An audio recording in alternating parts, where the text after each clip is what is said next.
ಎಲ್ಲ ಪ್ರೀತಿಯ ಯೂಟ್ಯೂಬ್ ಪರಿವಾರದವರಿಗೆ ನಿಮ್ಮ ಪ್ರೀತಿಯಲ್ಲಿ ನಾವು ಮಾಡುವ ನಮಸ್ಕಾರಗಳು. ಹಾಗೆ ಇವತ್ತಿನ ವ್ಲಾಗ್ ವಿಡಿಯೋಗೆ ನಿಮ್ಮೆಲ್ಲರಿಗೂ ಸ್ವಾಗತ.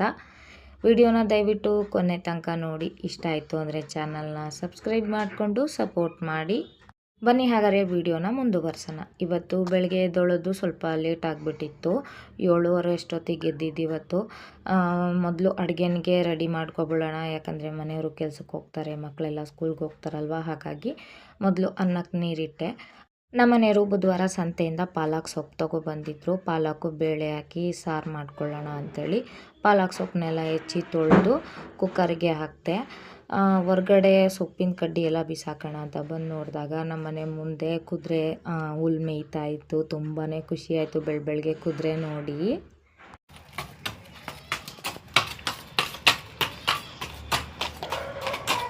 ಯಾರೆಲ್ಲ ಟೂರಿಗೆ ಹೋದಾಗ ಕುದುರೆ ಮೇಲೆ ಕೂತ್ಕೊಂಡು ಕುದುರೆ ಸವಾರಿ ಮಾಡಿದ್ದೀರಾ ಅಂತ ಹೇಳ್ಬಿಟ್ಟು ಕಮೆಂಟ್ ಮಾಡಿ ತಿಳಿಸಿ. ನಾನು ಬೇಗ ಬಸ್ಲಿಗೆ ನೀರೆಲ್ಲ ಹಾಕ್ಕೊಂಡು ರಂಗೋಲಿ ಹಾಕ್ಕೊಂಡೆ. ಎಲ್ಲರೂ ಎದ್ದಿದ್ರು, ಆದರೆ ನನ್ನ ಮಗ ಇನ್ನೂ ಎದ್ದಿರಲಿಲ್ಲ. ಅವನು ಅಳಬಾರ್ದಲ್ವ, ಹಾಗಾಗಿ ಅವನ ಜೊತೆ ಸ್ವಲ್ಪ ಹೊತ್ತು ಆಟ ಆಡಿಕೊಂಡು ಹಿಂಗೆ ಮಾಡಿ ಅವ್ರನ್ನ ಇಬ್ಬರಿಸಿ ಓಡಿಸಿ ಆ ಕಡೆ ಹಾಸಿಗೆ ಎಲ್ಲ ಮಡಚಿಟ್ಕೊಂಡೆ.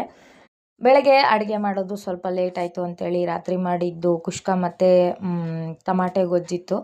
ಅದನ್ನೇ ನನ್ನ ದೊಡ್ಡ ಮಗಳು ಹಾಕ್ಕೊಂಡು ತಿಂತಾಯಿದ್ರೆ ಅಪ್ಪ ಮಗಳು ಇಬ್ಬರು ಸೇರ್ಕೊಂಡು ಅವಳನ್ನ ರೇಗಿಸ್ತಾಯಿದ್ರು. ಎದೆ ಮೇಲೆ ಕೂರ್ಸಿದ್ದಿನ್ನು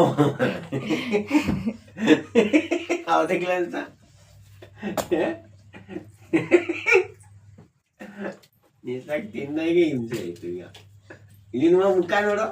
ನಮ್ಮ ಮನೇಲಿ ನಾವು ಹೀಗೆ ಒಬ್ರಿಗೊಬ್ರು ರೇಗಿಸ್ತಾ ಹಾಗೆ ನಗಾಡ್ಕೊಂಡು ಜಾಲಿಯಾಗಿ ಟೈಮ್ ಪಾಸ್ ಮಾಡ್ತೀವಿ. ಹಾಗೆ ನಂದು ಕೂಡ ಅಡುಗೆ ಎಲ್ಲ ಆಯಿತು. ನಮ್ಮ ಮನೆಯವರಿಗೆ ಬಾಕ್ಸಿಗೆ ಕೆಲಸಕ್ಕೆ ಹೋಗ್ತಾರಲ್ವ, ಹಾಗಾಗಿ ಬಾಕ್ಸಿಗೆಲ್ಲ ಊಟ ಹಾಕಿ ಕೊಟ್ಟೆ. ಅಮ್ಮನೂ ಅಷ್ಟೊತ್ತಿಗೆ ಮಕ್ಕಳು ಇಬ್ರಿಗೂ ತಲೆ ಬಾಚಿ ರೆಡಿ ಮಾಡಿದರು. ಮಕ್ಕಳು ಸ್ಕೂಲಿಗೆ ಹೊರಟರು.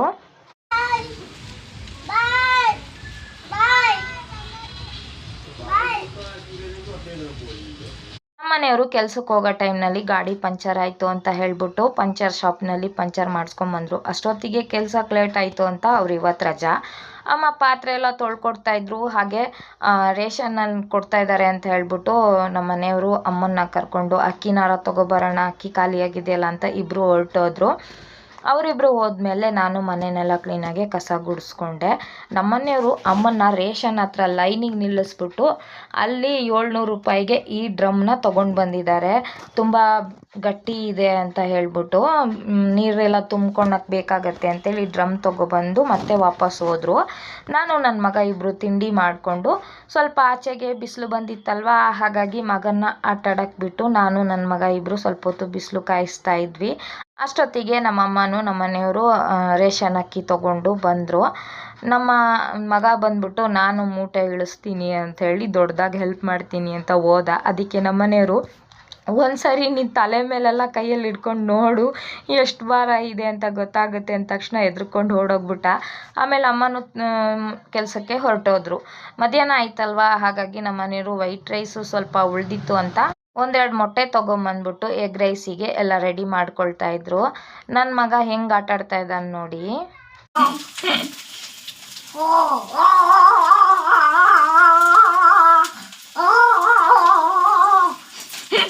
ಬಿಸಿ ಬಿಸಿ ಎಗ್ ರೈಸ್ ರೆಡಿ ಆಯಿತು. ನಾವೆಲ್ಲರೂ ತಿನ್ಕೊಂಡ್ವಿ. ಆಮೇಲೆ ನಮ್ಮ ಮನೆಯವರು ಕೆಲಸದ ಹತ್ರದಿಂದ ಸ್ವಲ್ಪ ಸಿಮೆಂಟ್ ಚೀಲಗಳೆಲ್ಲ ತಂದಿದ್ರು. ನಮ್ಮನೆ ನೆಲ ಸ್ವಲ್ಪ ಥಂಡಿ, ಹಾಗಾಗಿ ಆ ಚೀಲಗಳೆಲ್ಲ ಜೋಡಿಸ್ಬಿಟ್ಟು ಹೊಲಿದು ಚಾಪೆ ಥರ ನೆಲಕ್ಕೆ ಹಾಕಿದರೆ ಥಂಡಿ ಸ್ವಲ್ಪ ಕಮ್ಮಿ ಆಗುತ್ತೆ ಅಂತ. ಸಾಯಂಕಾಲ ಅಷ್ಟೊತ್ತಿಗೆ ಮಕ್ಕಳು ಸ್ಕೂಲಿಂದ ಬಂದರು. ಉಳಿದಿದ್ದ ಎಗ್ ರೈಸ್ನ ತಿನ್ಕೊಂಡ್ರು. ಇವತ್ತಿನ ವಿಡಿಯೋ ಇಷ್ಟೇ. ಸಿಗೋಣ ಮತ್ತೊಂದು ಹೊಸ ವ್ಲಾಗ್ ವಿಡಿಯೋದಲ್ಲಿ. ಅಲ್ಲಿ ತನಕ ಈ ವಿಡಿಯೋ ನಿಮಗೆ ಹೇಗೆ ಅನ್ನಿಸ್ತು ಅಂತ ಕಮೆಂಟ್ ಮಾಡಿ.